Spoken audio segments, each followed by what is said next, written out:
আসসালামু আলাইকুম everyone. Mariam's kitchen থেকে আজকে আমাদের আইটেমটা হচ্ছে গরুর মাংসের বিরিয়ানি। তো গরুর মাংসের বিরিয়ানি রান্না করার জন্য প্রথমে আমি একটা কড়াইয়ের মধ্যে পরিমাণ মতো গরুর মাংসটাকে নিয়ে নিলাম। তারপর এর মধ্যে একে একে দিয়ে দিচ্ছি আমি রসুন বাটা, আদা বাটা, টক দই, গুঁড়া দুধ, জিরার গুঁড়া, পরিমাণ মতো লবণ, তারপর দিয়ে দিলাম টমেটো সস।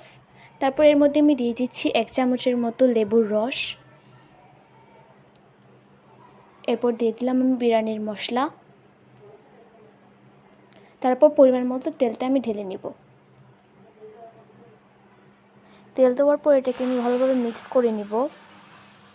মিক্স করার পর এটাকে আমি 4 ঘন্টার জন্য ফ্রিজে রেখে দিব। আর 4 ঘন্টা পর এটাকে আমি ফ্রিজ থেকে বের করে চুলায় বসিয়ে দেব এবং 20 মিনিটের মতো এটাকে জাল দেব। 20 মিনিট পর দেখুন কি সুন্দর এখানে তরকারিটা হয়ে এসেছে।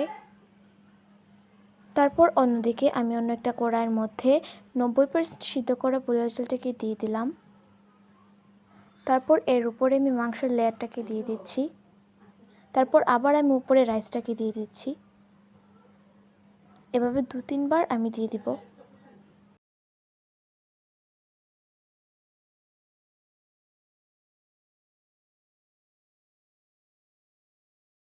পর এর উপরে আমি ফ্রাই করা আলুগুলোকে দিয়ে দিব।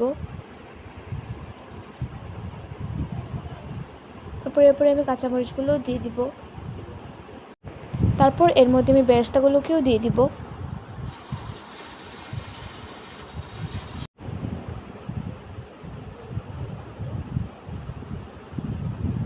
তারপর এখানে আমি ফুড কালার, কেওড়া জল ও গোলাপ জল মিশিয়ে একটা পদ্ধতি তৈরি করেছিলাম।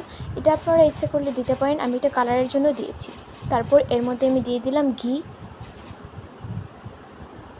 স্বাদের জন্য এখানে ঘিটা আমি দিয়ে দিচ্ছি। তারপর এটাকে 30 মিনিটের জন্য আমি চুলায় বসিয়ে দেব। 30 মিনিট পর এখানে আমাদের গরুর মাংস বিরিয়ানিটা তৈরি হয়ে গেছে। আপনারা অবশ্যই আপনাদের বাসায় ট্রাই করবেন। আর সাইডে দেখতে পাচ্ছেন পেঁপের বড়া। এটার রেসিপিটা আমরা অন্যদিন আপনাদের সাথে শেয়ার করব। তো আজকের মতো ভালো থাকবেন, সুস্থ থাকবেন। আল্লাহ হাফিজ।